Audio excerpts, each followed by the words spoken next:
Queridos irmãos, que a paz de Jesus e a ternura de Maria estejam convosco. Neste 21º domingo do tempo comum, nós iremos meditar o Evangelho de João, capítulo 6, versículos 60 a 69. É a conclusão do discurso do pão da vida. Todo este capítulo 6 de João é o Evangelho do pão da vida, Jesus que se dá como verdadeiro pão, alimento, a vida, a nossa vida. E de um modo especial, o Evangelho de hoje, Jesus, ele nos fala sobre a importância de darmos adesão e de vivermos com os olhos nele, alimentados por ele. Eu vou proclamar o Evangelho de hoje e após a proclamação, nós iremos fazer uma lexio divina sobre esse Evangelho. O Senhor esteja convosco. Proclamação do Evangelho de Jesus Cristo segundo João. Naquele tempo, muitos dos discípulos de Jesus que o escutaram disseram: esta palavra é dura, quem consegue escutá-la? Sabendo que seus discípulos estavam murmurando por causa disso mesmo, Jesus perguntou: isto vos escandaliza? E quando virdes o Filho do Homem subindo para onde estava antes? O Espírito é que dá vida, a carne não adianta nada. As palavras que vos falei são Espírito e vida, mas entre vós há alguns que não creem. Jesus sabia desde o início que eram os que não tinham fé e que haviam de entregá-lo. E acrescentou: é por isso que vos disse, ninguém pode vir a mim a não ser que lhe seja concedido pelo Pai. A partir daquele momento, muitos discípulos voltaram atrás e não andavam mais com ele. Então Jesus disse aos 12: vós também quereis ir embora? Simão Pedro respondeu: a quem iremos, Senhor? Só tu tens palavras de vida eterna. Nós cremos firmemente e reconhecemos que tu és o Santo de Deus. Irmãos e irmãs, são palavras de vida e da nossa salvação. Jesus, após ter dito que ele é o pão da vida descido do céu, que é necessário comer da sua carne e beber do seu sangue para ter a vida em si, muitos se escandalizavam. Mas é interessante que se escandalizavam não o povão, se escandalizavam os seus próprios discípulos. E nós vemos como isto ainda hoje é frequente dentro da igreja, dentro daqueles que dizem ser católicos e dizem seguir Jesus. Como, por exemplo, para muitos teólogos da teologia da libertação, a presença de Jesus na Eucaristia não é uma presença, mas Eucaristia, para alguns teólogos da teologia da libertação, é apenas o que une a comunidade, é um elo de ligação que recorda o que Jesus fez, mas não é o que Jesus fez. Não é a presença de Cristo. Certa vez eu estava até em um retiro, em uma casa jesuíta, onde o padre, que era um professor jesuíta de teologia, dizia que Jesus estava presente na Eucaristia como em todos os outros lugares. Padre panteísta. Jesus está presente na Eucaristia em corpo, sangue, alma e divindade, de forma sacramental, não como em todos os outros lugares. É sua presença sacramental. E nós vemos que ainda hoje esta presença de Jesus, essa necessidade de comer da sua carne e beber de seu sangue para ter a vida, escandaliza muitos. E além do que, viver a Eucaristia não é só comer da carne de Jesus e beber do seu sangue, mas é viver fazendo da sua própria vida uma Eucaristia. É se doar, é se partir, é deixar-se moer como trigo é moído para assim fazer o pão. para gerar a vida? E como é difícil viver uma vida eucarística. É muito mais fácil viver uma vida sem compromisso do que uma vida eucarística. Porque viver uma vida eucarística é fazer da minha carne uma eucaristia, do meu sangue uma eucaristia. É dar a minha carne também para os outros comer, é dar a minha vida para alimentar os outros. É morrer para mim mesmo para que os outros tenham vida. E o Senhor nos dá tantas oportunidades para vivermos a Eucaristia, como por exemplo um casal, onde o marido é chamado a dar a vida pela sua esposa, é fazer do seu corpo, da sua vida uma Eucaristia, a dar de alimento, morrer para si mesmo para gerar a vida. E a esposa é chamada também a fazer da sua vida uma Eucaristia, para que o seu marido tenha vida, sendo unida, sendo fiel, sendo como se pode dizer, aquele lar de aconchego, carinho, de amor ao seu marido. Mas o que vemos hoje é uma sociedade onde se vive um egoísmo profundo e se pensa em si mesmo, mas não em fazer o outro feliz. Uma sociedade onde se vive uma anti-eucaristia. Como muitos maridos que acham que sua esposa é um boneco de sexo, esquecem que a mulher tem a sua dignidade, que a mulher quer ser acolhida, abraçada, amada, e não objeto de sexo na mão do marido, onde o marido, depois que transou com a esposa, gozou, acabou e tudo bom. Está tudo bem porque ele já teve o prazer dele e a esposa que se dane.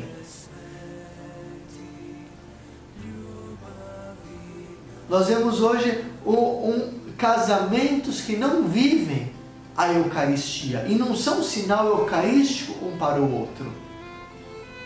Sim, deveria ser o contrário. A igreja vê o leito nupcial do matrimônio como um altar que se oferece os corpos a Deus numa doação mútua de amor, numa entrega mútua de amor pelo ato sexual, que é uma entrega total de si mesmo. Não para um prazer apenas egoísta, mas para fazer o outro feliz, para entregar a felicidade ao outro. Para viver uma comunhão, onde Cristo, que amor, está no centro desse relacionamento. É viver assim a Eucaristia. E quando esses discípulos que veem essa necessidade de Jesus, essas palavras de Jesus, acham essas palavras duram demais. Porque é sempre mais fácil viver conforme o mundo. É sempre mais fácil viver sem compromisso nenhum. Como me dizia uma mulher, que o marido dela, um casal jovem, o marido dela quer ir para casa de swing com ela, quer fazer todo tipo de sexo com ela, quer fazer de tudo com ela. E porque ela não quer, ela tem a sua dignidade de mulher, de esposa e de mãe, ele fala que ela é uma chata. Mas isso não é um verdadeiro amor. Porque o verdadeiro amor, ele não se sustenta por meio do sexo. O sexo é algo que ele vem por consequência como doação e como entrega. Ele não é o pilar que manda para frente o casamento. É lógico também um casamento onde não há esta entrega, essa doação, pode ser que fique insuportável para o marido ou para a mulher. Mas não é a criatividade sexual ou a perversão sexual que mata a dignidade do outro que vai fazer com que o casamento vá para frente. O casamento deve ir para frente pelo amor. Como tem casais que eu conheço que são anos e anos que não têm relação sexual, porque tem um ou outro problema, mas então eles estão juntos porque o que une é o amor. É difícil, mas vivem bem, vivem juntos, porque se amam.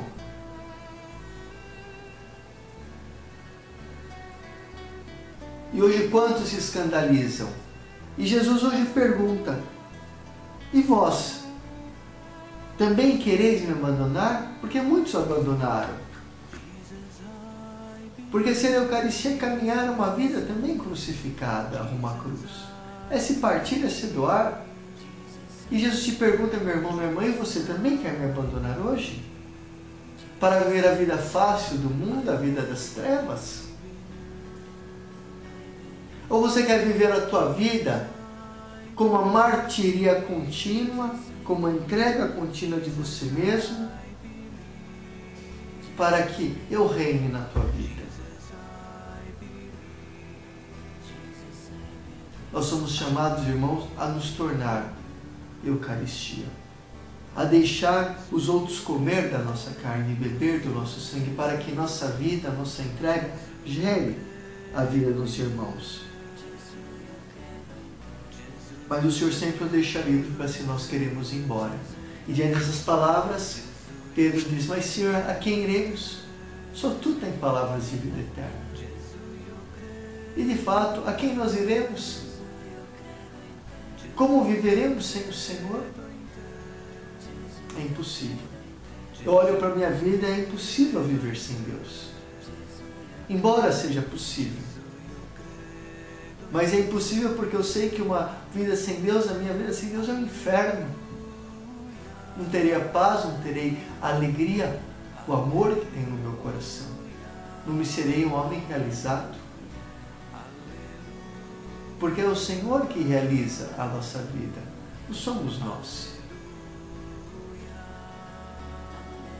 Sem o Senhor, a quem iremos? Muitas vezes eu vejo casais, eu tenho os dois lados de vida comparada no confessionário. Casais que, após a separação, ficam fiéis para poder receber a comunhão. Ficam fiéis ao matrimônio onde o outro cônjuge já o deixou. Mas para poder comungar não caem em adultério. E há outros que num casamento feito em Deus e na igreja abandonam para viver o adultério. E o pior é que depois querem fazer a comunhão e dizem que a igreja é errada. Porque a igreja não os aceita na comunhão. Não é a igreja que nos aceita, irmãos, é a palavra de Deus.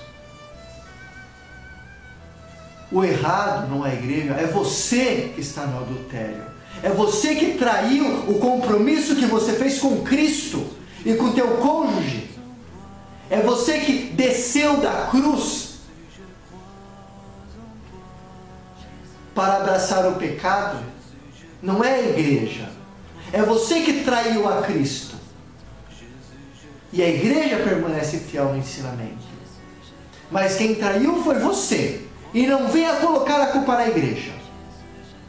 Porque você que livremente um dia foi para o altar, fez o seu compromisso no altar e traiu esse compromisso diante de Deus.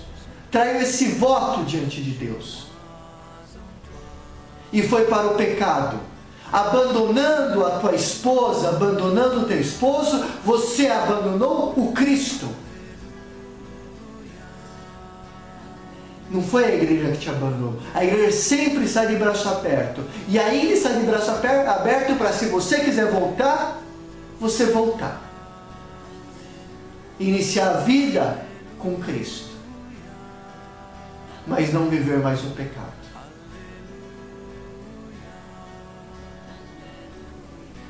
Viver a Eucaristia é uma coisa muito concreta na nossa vida. São as pequenas coisas. É a maneira com que eu oro, a maneira com que eu me comporto com o irmão, é a maneira com que eu acolho o irmão, que eu aceito, que eu falo. Viver a Eucaristia se faz nas pequenas coisas, irmãos. Nas coisas basilares deste dia. Porque viver a Eucaristia é entrega, é doação, é amor. Que o Senhor nos ajude a vivermos Eucaristia, a nos tornar Eucaristia. Porque nós só entenderemos, compreenderemos realmente a Eucaristia quando nós, antes de tudo, vivermos a Eucaristia na nossa vida. Aí sim, quando olharmos a hóstia consagrada, não veremos apenas um pedaço de pão, mas veremos o Cristo vivo na hóstia, porque a nossa vida também é uma Eucaristia. Aí veremos Ele como Ele é. Vos deixo a bênção especial e materna da Gospel, Maria Rainha da Paz, e vos desejo uma boa semana, em nome do Pai, do Filho e do Espírito Santo. Amém.